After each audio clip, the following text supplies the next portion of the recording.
Oke, halo semuanya. Kita kembali lagi di video Lab Intermediate 2. Kali ini kita bakal bahas materi terakhir terkait dengan accounting changes, accounting changes and error analysis. Nah, jadi sebenarnya di materi kali ini tuh nggak bakal jauh-jauh dari yang udah pernah kita bahas sebelumnya. Jadi kita bakal ngomongin soal depresiasi, bakal ngomongin soal cadangan piutang, bakal ngomongin soal prepaid, dan lain-lainnya. Nah, di sini perlu kalian notice dulu sebelumnya adalah terkait dengan si poin dari materi ini itu kira-kira apa. Nah, jadi di chapter 22 ini kita bakal bahas terkait dengan perubahan kebijakan akuntansi, perubahan estimasi akuntansi, dan yang terakhir adalah terkait dengan error atau kesalahan. Nah, saya bakal jelasin secara lisan satu persatu. Yang paling pertama adalah perubahan kebijakan. Oke, jadi perubahan kebijakan atau ini adalah accounting policy, ini adalah perubahan yang dilakukan oleh sebuah perusahaan terkait dengan kebijakan-kebijakan yang dilakukan. Kayak misalnya apa? Kayak misalnya perubahan dari metode pencatatan persediaan. Dari FIFO ke LIFO, itu namanya perubahan kebijakan. Oke, karena itu kalau kita tahu inventory itu bisa dinilai berdasarkan berbagai macam cara. Bisa pakai FIFO, LIFO, atau average. Nah, kalau misalnya satu perusahaan awalnya itu pakai LIFO, yang last in first out, kan sekarang udah nggak boleh oleh PSAK maupun IFRS. Maka si perusahaan itu wajib mengganti, dia akan ganti ke FIFO atau ke weighted average. Nah, dia penggantian dari LIFO ke FIFO ataupun si weighted average ini adalah perubahan kebijakan akuntansi. Perubahan kebijakan akuntansi selalu dicatat secara retrospektif. Maksudnya kita akan menganggap seakan-akan si kebijakan ini sudah digunakan oleh si perusahaan dari periode-periode sebelumnya. Jadi misalnya baru tahun 2020 pakai FIFO dari awalnya LIFO. Nah, si FIFO ini akan diterapkan seakan-akan sudah diterapkan sejak dari dulu. Dengan cara apa? Dengan cara si perusahaan akan restate, akan menyajikan kembali si laporan keuangannya dengan menggunakan si metode FIFO. Itu kalau perubahan kebijakan. Kalau misalnya perubahan estimasi, estimasi itu berarti kayak umur manfaat aset, persentase kerugian piutang, perubahan dari metode penyusutan ini merupakan perubahan estimasi. Kalau perubahan estimasi itu kita akan perlakukan secara prospektif. Artinya gimana? Artinya yang sebelum-sebelumnya itu kita biarin aja, nggak usah kita otak-atik lagi seperti yang retrospektif. Kedepannya baru kita jadi akan terapkan tuh pada periode mulai dari periode ini aja gitu. Kayak misalnya si sebuah peralatan awalnya disusutkan dengan metode straight line, lalu kemudian di tahun depannya mau diganti menjadi double declining. Maka yang tahun sebelumnya yang pakai strike line itu nggak usah kita restate, kita biarin aja, kita akan mulai makin double declining mulai dari sekarang ke depannya. Ini prospektif, ngeliatnya ke depan. Kalau retrospektif, ngeliatnya ke belakang. Nah, yang terakhir adalah error analysis. Kalau error ini berarti kesalahan yang dilakukan oleh si perusahaan. Kalau kesalahan otomatis wajib untuk dibenerin lagi. Kita akan benerin pakai jurnal koreksi. Oke, kira-kira seperti itu untuk teorinya. Sekarang kita akan mulai untuk membahas dua problem. Hari ini kita bakal bahas dua problem, yaitu problem 3 dan juga problem 4. Kita mulai dari problem 3 terlebih dahulu. Oke, jadi di problem 3 ada sebuah perusahaan namanya Sia Chiako. Dia ini merupakan perusahaan yang berdiri sejak tahun 1999 dan bergerak di bidang pengolahan hasil perkebunan. Pesatnya pertumbuhan perusahaan mengakibatkan akuntan menjadi kewalahan dalam bekerja, terutama di masa pandemi COVID-19, yang menyulitkan mereka untuk beraktivitas. Kondisi ini menyebabkan manajemen merekrut auditor untuk memeriksa kejanggalan pada pencatatan transaksi di tahun 2020. Kita dikasih infonya ada sekitar, kita lihat dulu, ada 10 informasi, kita diminta untuk membuat jurnal penyesuaian dan koreksi yang diperlukan oleh si Sia Chiako. Oke, ini seperti materi ini mirip-mirip kerjanya kayak kalau kalian ingat di intermediate 1 kita ada belajar terkait dengan jurnal-jurnal penyesuaian dan lain-lainnya. Nah, itu bakal sama kayak gini. Jadi kita lebih ke ngulang. Oke, kita mulai dari problem 3. Nomor 1. Pada awal tahun 2020, Sia Chiako memutuskan mengubah metode depresiasi kendaraan yang awalnya menggunakan metode saldo menurun ganda menjadi garis lurus. Oke, dia dari double declining mau ke straight line. kendaraan diperoleh pada 10 Januari 2018. Oke, kita bikin note di sini. 10 Januari 18. Biaya perolehannya adalah 200 juta. Memiliki masa manfaat 8 tahun dan diperkirakan memiliki nilai sisa 22.500. Pencatatan sudah dilakukan dengan benar di tahun-tahun sebelumnya. Nah, sekarang kita pengen ubah metode. Ubah metode merupakan perubahan ke kebijakan estimasinya, perubahan ke estimasi akuntansi. Karena perubahan estimasi, maka kita akan mengubah secara prospektif. Nah, untuk mengubah metode dari double declining ke garis lurus ataupun sebaliknya, yang pertama-tama perlu kita cari adalah nilai buku dari si peralatannya, dari si kendaraannya di sini. Jadi kita cari di 10 Januari 200 juta. Kita sekarang ada di awal tahun 2020. Kita akan susutin dia dulu. Di sini umur ekonomisnya 8 tahun, double declining berarti 200%, atau 100% dikali 2 per umur ekonomisnya 8. Ini kalau persentase 25%. Kita susutin di 2019, di 2018 dulu ada penyusutan 200 juta dikali 25%, full 1 tahun. Lalu di 2019 juga ada penyusutan book value dikali percentage 37500. Kita total, maka sekarang kita akan dapat book value 2020. Oke, jadi dari harga perolehannya, kita kurangi dengan penyusutan di tahun 2018 dan 2019, kita kurangi, kita akan dapat nilai buku atau book value di tahun 2020. 112.500.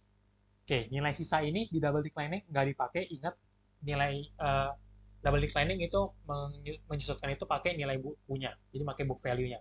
Si nilai sisa nggak kita pakai. Nah, ketika kita ubah metode ke garis lurus, baru si nilai sisa ini akan kita gunakan. Di sini dia cuma bilang kalau dia itu ubah metode.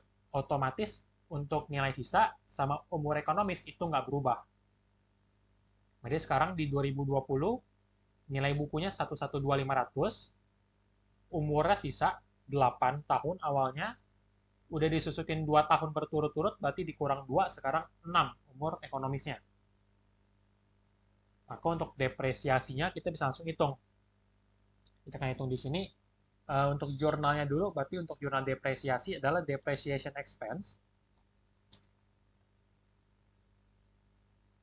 pada accumulated depreciation vehicle. Nilainya berarti nilai buku di sini kita akan anggap dia seperti cost, jadi si 112.500 kita kurangi dengan nilai sisanya 22.500 dibagi dengan umur ekonomis tersisa si 6 tahun. Jadi setelah kita susutin 2 tahun, kita akan ubah metode si 112.500 ini jadi kayak patokan awal kita lagi. Mulai dari si 112.500 inilah kita akan ubah metode dari saldo menurut ganda ke garis lurus. Maka cara hitungnya 112.500 si book value-nya kita kurangi dengan nilai sisa, kita bagi dengan umur ekonomis yaitu sisa 6 tahun. Didapat depresiasi 15 juta.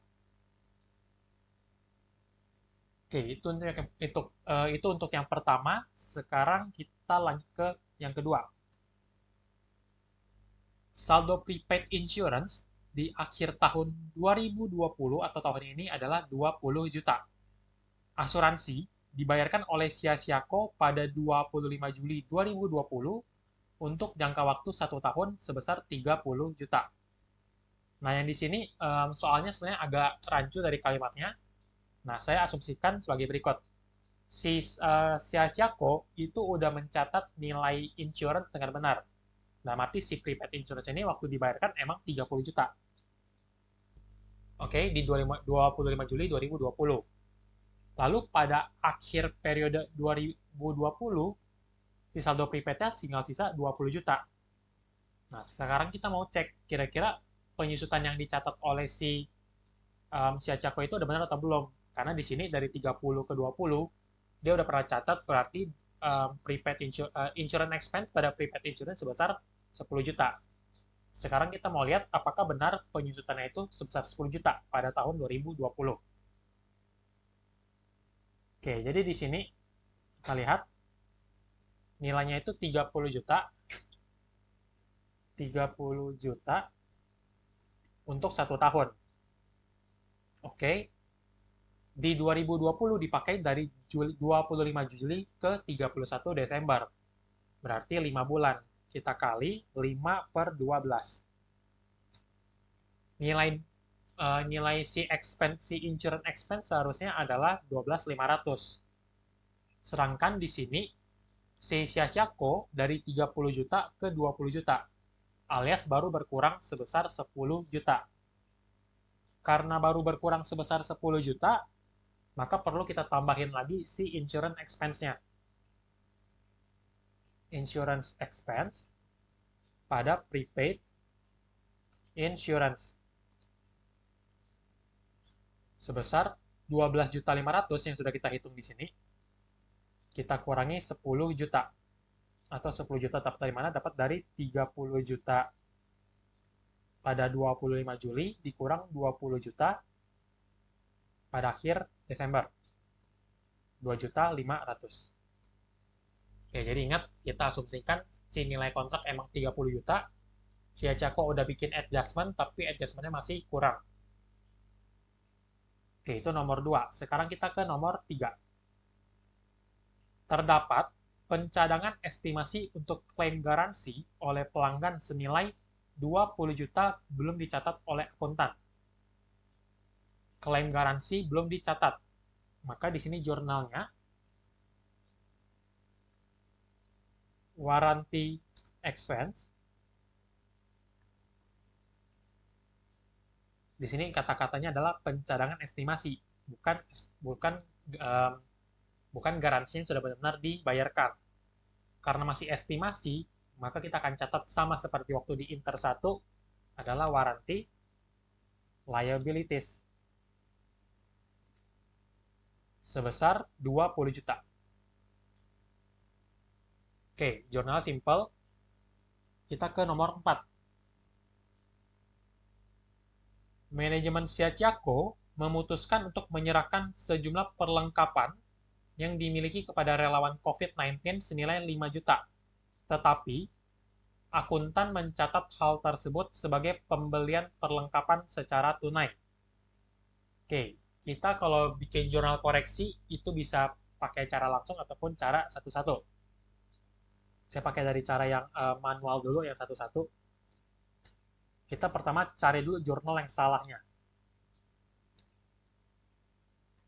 Jurnal salahnya di sini harusnya itu dia ngasih perlengkapan, tapi kita catatnya beli perlengkapan. Nanti kalau beli perlengkapan, supplies pada cash sebesar 5 juta.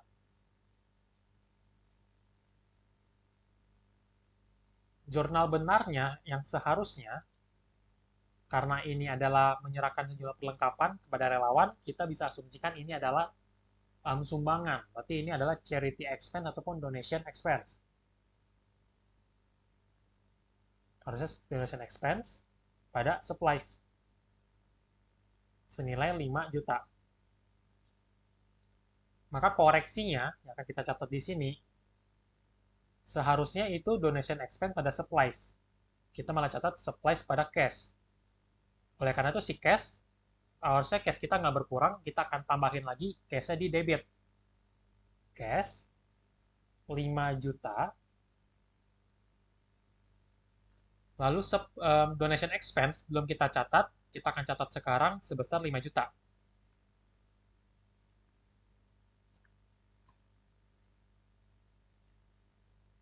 Dan yang terakhir adalah si supplies. Supplies harusnya itu berkurang sebesar 5 juta. Tapi malah kita catat bertambah sebesar 5 juta. Harus kita bikin ke kondisi sebenarnya, berarti supplies-nya ada di kredit. Sebesar 10 juta. 5 juta 10 juta dapat dari mana? Dapat dari yang salah ditambah yang harusnya sebenarnya di sini 5 juta di kredit.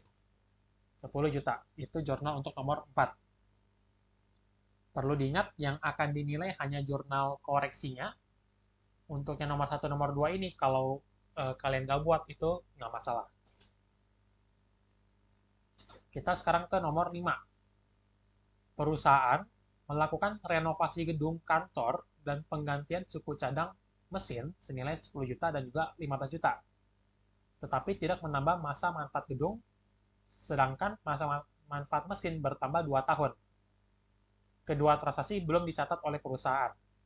Oke, jadi kalau kita balik lagi ke AD2, terkait dengan waktu kita bahas PPE, waktu kita mau cari kira-kira cost buat sebuah aset itu gimana, kita ada pernah bahas kalau misalnya terkait dengan dua jenis expenditure. Ada revenue expenditure, ada capital expenditure. Revenue expenditure itu adalah biaya-biaya yang dikeluarkan oleh perusahaan untuk aset, tapi tidak bisa dikapitalisasi, karena nggak menambah manfaat ekonomisnya. Sedangkan kalau capital expenditure itu dikeluarkan oleh perusahaan dan dapat menambah manfaat ekonomis dari si aset.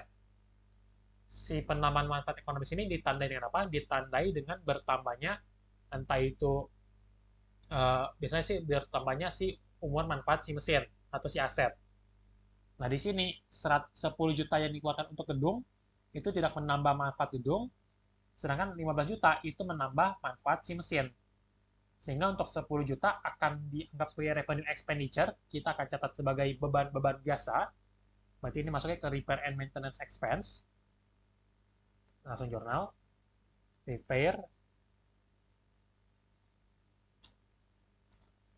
maintenance, expense. Sebesar 10 juta. Untuk si 15 juta, karena ini adalah capital expenditure, masuknya ke si aset, mesin. Kreditnya cash. Mesinnya 15 juta. Cashnya total dari keduanya adalah 25 juta.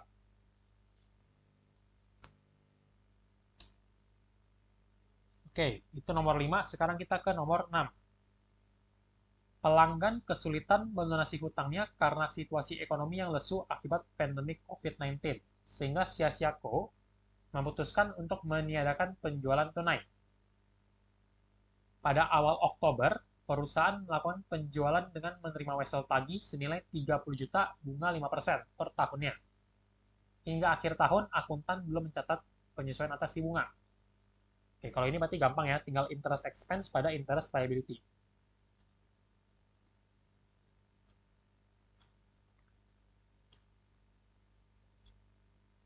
Oke, sekarang tinggal kita cari angkanya. 30 juta dikali bunganya 5%, dikali kita punya dari Oktober hingga akhir tahun, berarti 3 bulan. Oktober, November, Desember. 375.000 itu adalah beban bunga pada tahun 2020 dari si wesel tadi. Sorry, ini wesel tadi berarti ini interest revenue, receivable,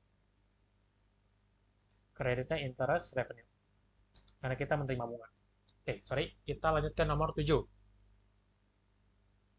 Perusahaan membeli peralatan dengan perkiraan umur manfaat 4 tahun pada 20 Juni 2020 sebesar 100 juta secara kredit. Akuntan mencatat pembelian tunai sebesar 70 juta. Perusahaan menyusutkan peralatan dengan menggunakan metode saldo menurun ganda dan belum mencatat penyusutan di tahun ini. Oke, di sini kita akan langsung masuk ke jurnal koreksinya. Kita nggak pakai yang step 1, step 2 tadi. Asetnya udah dicatat oleh si perusahaan. Harusnya itu 100 juta, tapi baru dicatat 70 juta. Otomatis si aset, si peralatan ini masih kurang 30 juta, kita akan tambahin. Equipment, 30 juta. Lalu kesalahan yang kedua, si transaksi ini adalah kredit. Si perusahaan catatnya tunai. Berarti dia ada catat equipment pada cash 70 juta. Cash-nya harus kita masukin kembali karena kita nggak keluarin. Ini ada cash 70 juta. Nah, ini terakhir adalah pembelian secara kredit, masuknya ke accounts payable. 100 juta. Setelah itu depresiasi, berarti depreciation expense pada accumulated depreciation. Di sini berarti equipment. Nilainya 100 juta. Pakai menurun ganda, berarti ini 4 tahun, berarti dikali 100%. Dikali 2 dibagi umur ekonomis 4 dikali dari 20 Juni. Berarti udah dipakai selama Juli sampai dengan Desember, setengah tahun atau 6/12. 25 juta. Oke, 3 lagi. Kita ke nomor 8. Terdapat beban listrik, telepon, dan air yang telah dibayarkan 5 juta, tetapi akuntan baru mencatat transaksi tersebut senilai 3,5. Oke, berarti ini gampang ya, tinggal utility expense. Ini mau kilisi listrik, air, telepon. Kreditnya cash. Besar sisanya selisihnya berarti 5 juta kurang 3,5. 1,5 juta. Nomor 9. Saldo persediaan akhir tahun 2019, berarti ini tahun kemarin, mengalami overvalued sebesar 12,5 karena adanya kesalahan dalam melakukan stock opnam. Oke, kalau overvalued berarti dia terlalu tinggi. Terlalu tinggi, inventory harus kita turunin nilainya. Inventory kalau diturunin ada di sisi kredit. Inventory. Senilai 12.500. Oke, itu kreditnya. Sekarang debitnya apa? Kalau misalnya si kesalahan ini terjadi di tahun ini, baru disadari tahun ini, karena kita belum tutup buku untuk tahun ini, kita akan catat ke COGS. Jadi COGS pada inventory.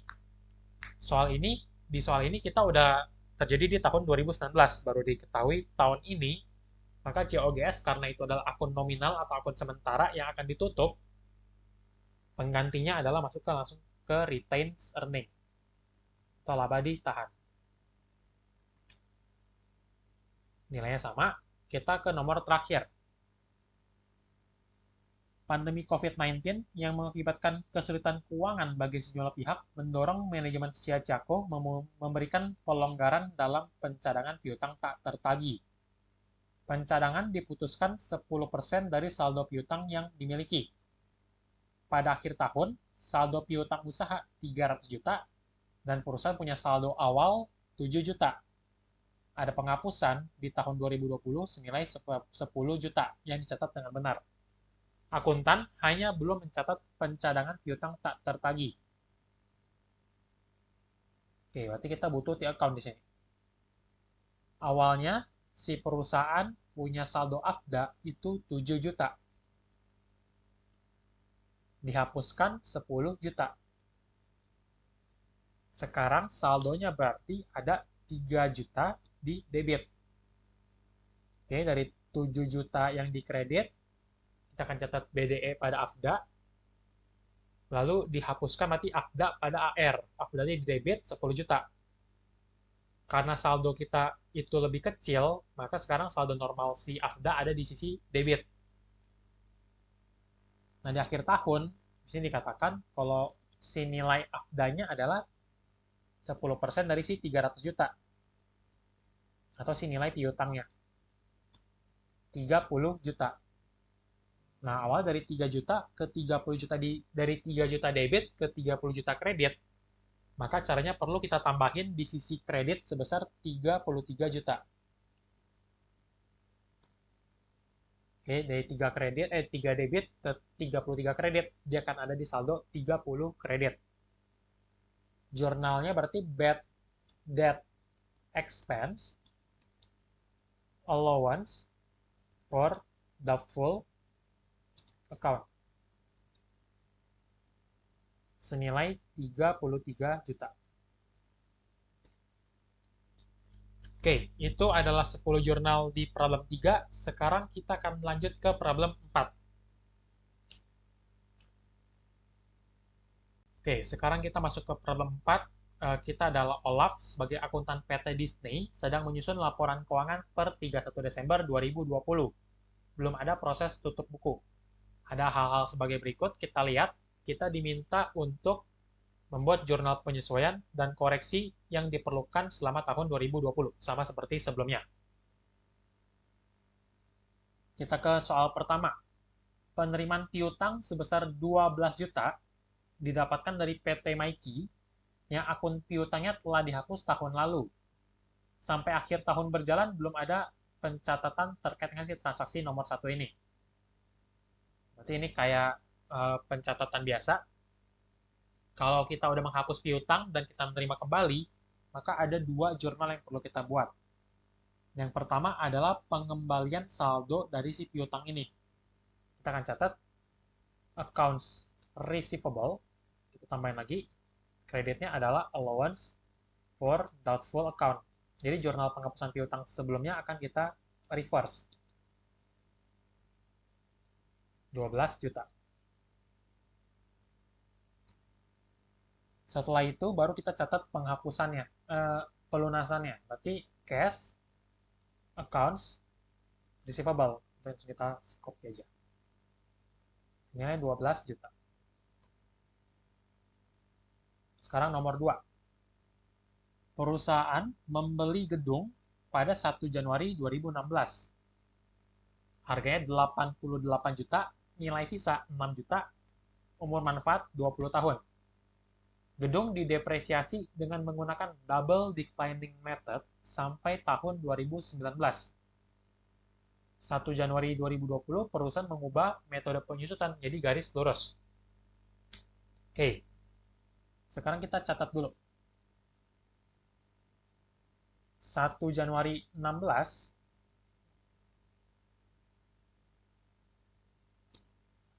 itu dia nilainya 88 juta. Pakai double declining berarti 100%, 200% dibagi umur ekonomisnya adalah 20 tahun. 10% adalah si depresiasinya. Lalu kita susutkan dari 2016 ke 2019.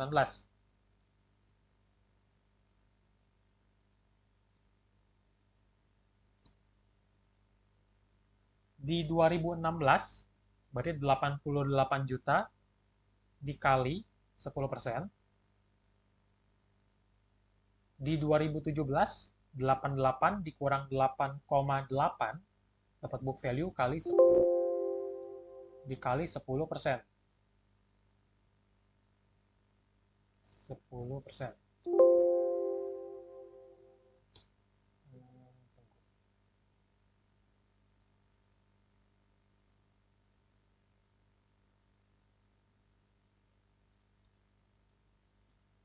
7920. 2018 juga sama, book value-nya dikali percentage. Di 2019 juga sama, book value dikurang dulu, kita kalikan percentage. Ini totalnya, total si depresiasi adalah 30.263.200, sehingga book value 1 Januari 2020 adalah 57.736.800. Oke, awalnya 20 tahun, telah disusutkan di 2016, 17, 18, 19, 4 tahun, maka sekarang sisanya tinggal 16 tahun. Oke, di sini 1 Januari 2020 diubah jadi garis lurus. Jadi jurnalnya depreciation expense accumulated depreciation ini building.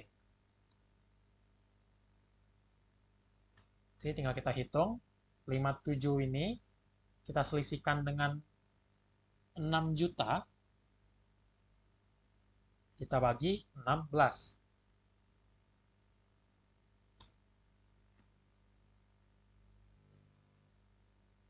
3233.550. Ini penyusutan yang baru setelah kita ubah metode. Ingat, ubah metode ini adalah perubahan estimasi sehingga kita masih bisa kita akan melakukan secara prospektif. Sekarang nomor 3. Pembelian inventory sebesar 5 juta di mana 70% dibayar secara tunai, sisa kredit. Bagian accounting mendebit maintenance expense credit cash 500.000. Ini adalah error perlu kita benerin. Inventory kita belum pernah dicatat sama sekali, berarti inventory 5 juta. 70%-nya tunai. Berarti ada cash. Berarti masih ada cash di sini. Cash awalnya kita udah keluar 500.000. Kita cek dulu. 70%-nya adalah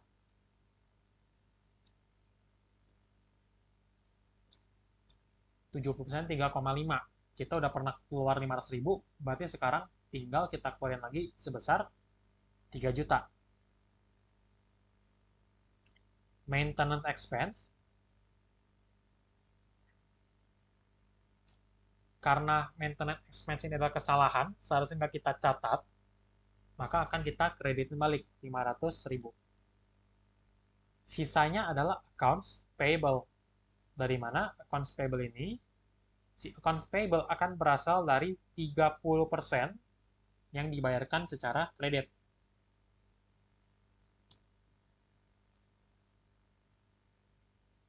Lalu ke nomor 4, 1 April 2020, perusahaan menerima pembayaran sewa untuk 12 bulan sebesar 30 juta.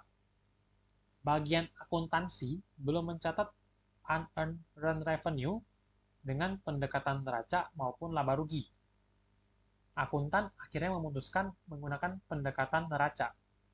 Dari sini ada sedikit error, tapi errornya masih tahun yang sama. Kita udah notice, dan kita akan benerin. Si perusahaan belum catat, karena belum catat akan kita catat sekarang. Dia mau pakai pendekatan neraca, berarti di sini kita akan catat cash unearned rent revenue.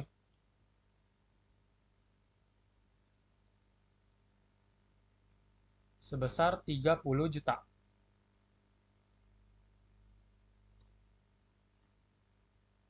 Kemudian kita pakai dari April, berarti April ke Desember itu adalah 9 bulan.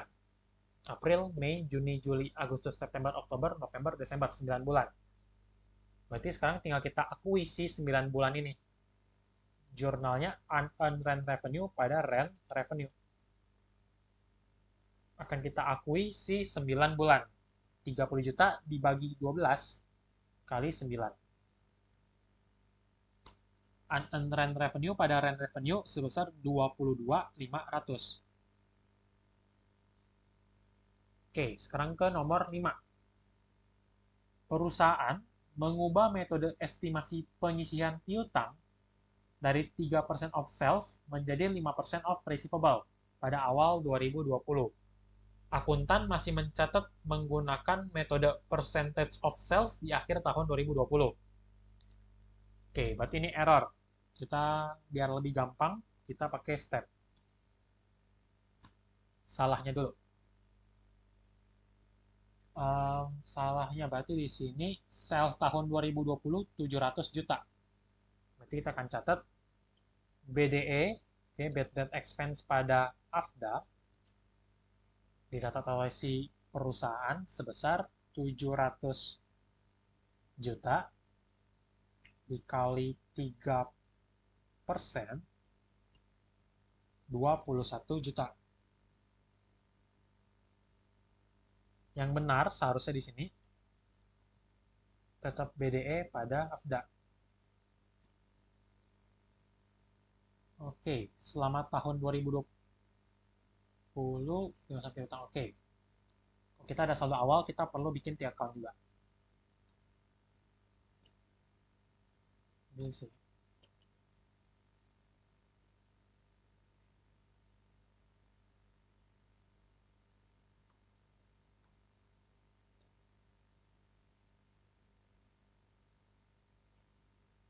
Oke, awalnya adalah saldo awalnya adalah 6 juta. Ada penghapusan 4 juta. Sekarang sisa 2 juta. Yang seharusnya di sini 5% dikali piutang 700 juta ini. Oke, 35 juta. Berarti seharusnya kita catat di sini BDE pada AFDA 35 dikurang 2 juta. 33 juta. Si perusahaan baru catat 21 juta. Oke, itu. Oh, sorry, AR adalah 250 juta.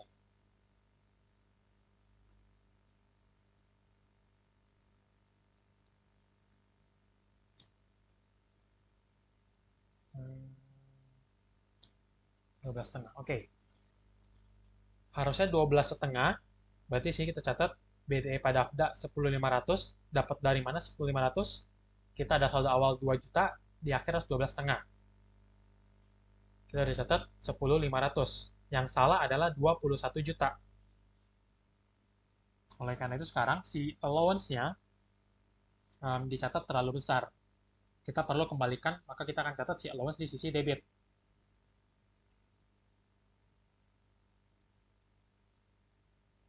Kreditnya adalah bad debt expense. Tinggal kita selisihkan.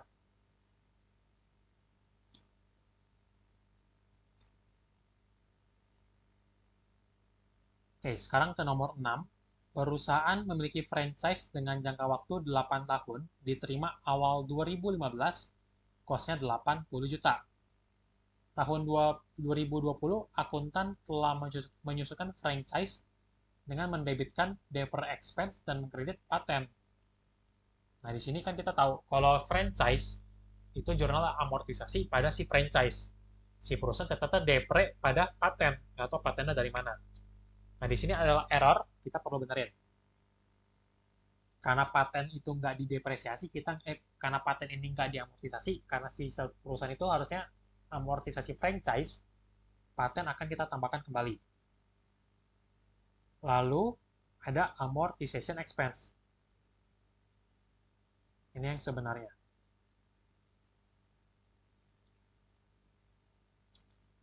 Lalu depreciation expense ini perlu kita buang. Di terakhir, kalau ada amortisasi, berarti kreditnya adalah si franchise. Oke, sekarang bagian hitungannya. Si paten 4 juta. Kita tutup dulu.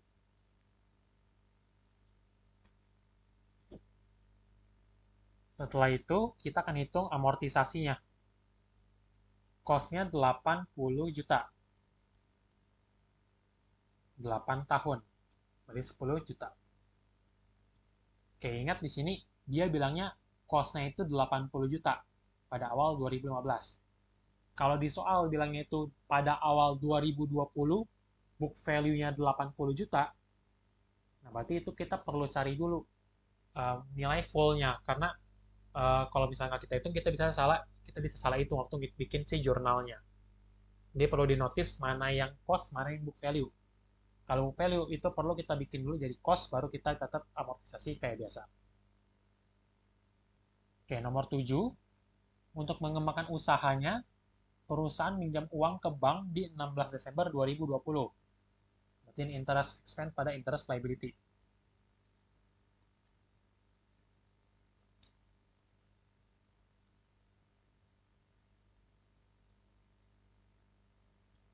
Interest expense-nya berarti nominal 90 juta dikali 8%, dikali di sini kita pakainya per hari. Maka 31 Desember dikurang 16 Desember per 360. 300.000. Oke, itu nomor 7. Masih simpel, itu cuma jurnal yang belum dicatat. Nomor 8, beban listrik air dan telepon, Desember 2020 16 juta akan dibayar 12 Januari. Perusahaan belum mencatat, ini sama kayak nomor 7, belum dicatat. Utility expense, kreditnya utility liabilities, atau mau catat accrued expense, ini juga boleh. Oke, jadi jurnalnya bebas, yang penting masih masuk akal.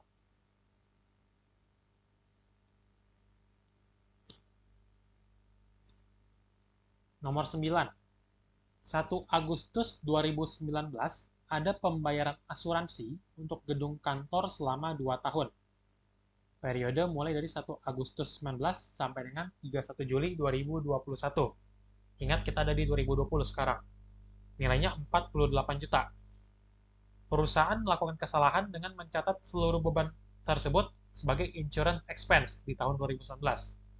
Tidak ada jurnal lain yang dicatat selama tahun 2019 dan 2020. Oke, berarti kita bikin kronologi kayak gini. Berarti ini di 1 Agustus 19. Dia catat. Dia akan catat di sini prepaid. Nah, dia catatnya insurance expense pada cash senilai 48 juta. Oke, seharusnya kalau dicatat kayak gini kan kita akan bikin adjustment di akhirnya untuk kita masukin prepaid insurance-nya. Si perusahaan nggak catat. Akhirnya si 48 juta ini semuanya ditutup oleh si perusahaan. Nah, sekarang kita pengen bikin benarnya. Di sini si perusahaan dia itu nggak bilang dia bakal catat pakai metode apa, pakai pendekatan apa. Kita bikin pakai pendekatan prepaid aja. Oke, sebenarnya kita hitung dulu nih, yang benar-benar terjadi di 2019 itu berapa?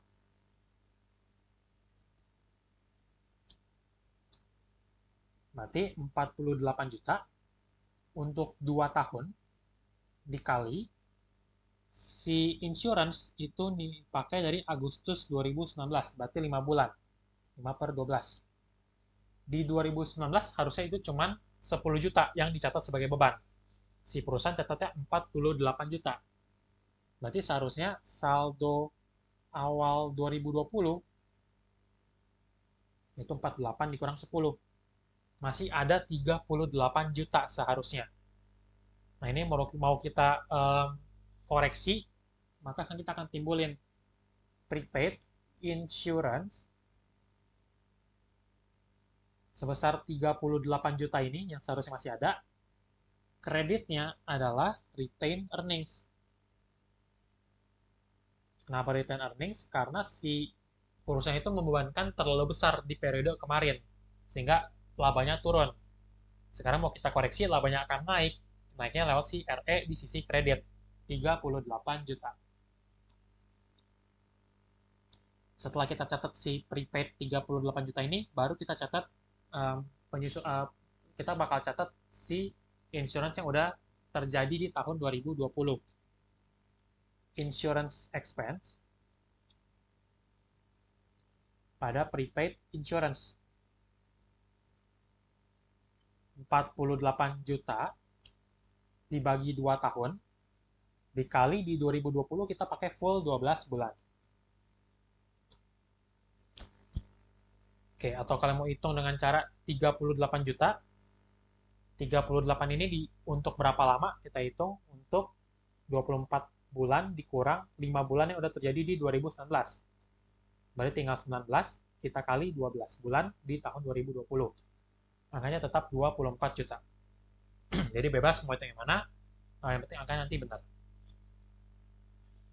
Oke, terakhir nomor 10, hasil stock opnam atas persediaan per 31 Desember menunjukkan adanya selisih saldo 24 juta atau understated karena akuntan mencatat sehingga nilai persediaan dilaporkan lebih kecil. Kalau lebih kecil dan ini di 2020, maka kita akan catat di sini inventory. Oke, kita baca lagi. Oke, inventory pada cost of goods sold. Karena masih di periode ini. Sebesar 24 juta. Oke, masih di periode ini catat COGS. Kalau udah di kemarin, kita bakal catat sebagai retained earning.